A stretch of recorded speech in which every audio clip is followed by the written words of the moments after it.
Hello, I'm Chris Menard. I have a great video using Microsoft Word today. It is a feature called follow-up. I use this all the time. So this works with Microsoft Word for the web.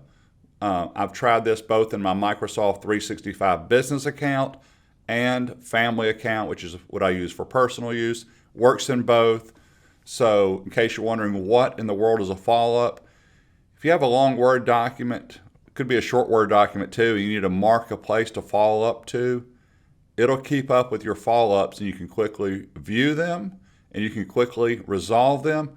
You can even assign someone else a follow-up, which I'm going to do all in this video, but this will still be a really short video.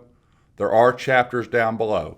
So one tip in case you're wondering, how did you get to Word for the web?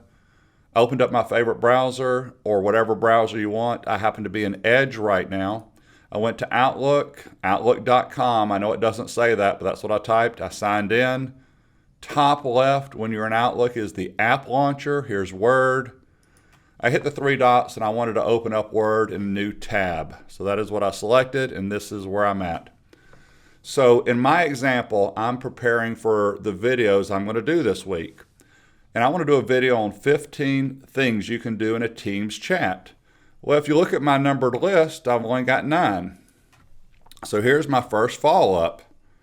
I'm going to do a right click. I could have done this above the number 1, but I'm just doing it right here. New follow-up. It wants you to type, so don't hit the space bar or anything right here. Finish list for Teams chat. I'm making this up. There's a follow-up. That's the first one. Here's another one. I'm doing a video on Excel year-over-year analysis. Well, I've got to have an Excel file.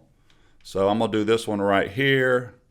Right-click, new follow-up, start typing, create an Excel file. 2 more real fast in case I need to do a follow-up here about that paragraph or something down below. If you don't want to use the mouse, here is your keyboard method for follow-up. Open bracket, close bracket, press the space bar 1 time. Continue typing. Another follow-up, I'm making that up. And the last one down here on this page. So this time, this is a follow-up, but not for me. It's for one of my coworkers, Carol Martin. So you can do @mentions with your follow-ups. Open, close, space. Can you finish this? Again, I'm making this up. And there is Carol Wilson. Microsoft is going to share this file with Carol Wilson. Share and notify. She now has access to it. She'll quickly get a notification, called an @mention, so she can come here and do this for me.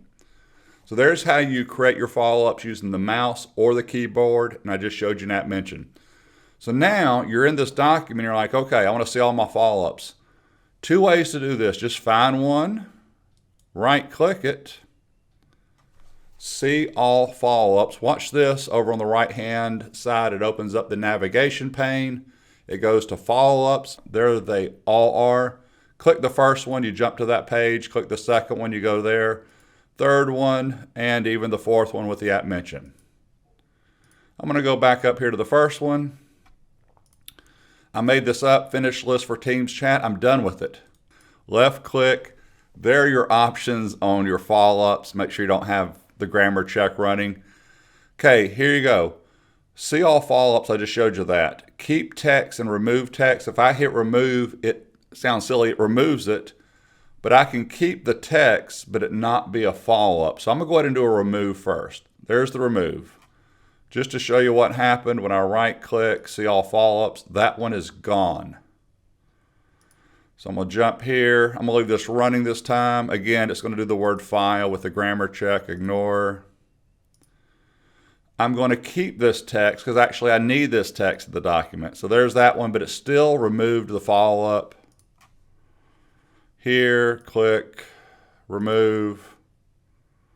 One last item, I'm not going to get rid of that last one. If you noticed, I got there by finding one and right-clicking. So here's a tip from me that I just thought about. See all follow-ups. if you go to View, because let's say you can't find one and you're wondering, well, where are they?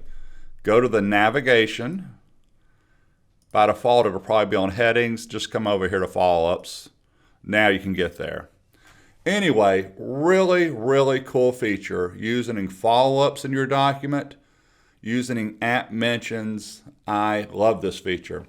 Feel free to subscribe. If you have any questions about this video, let me know. And I'm also going to do a blog post with links to other related Word documents and Word videos that I have. Have a great day, and I appreciate your time. Thank you.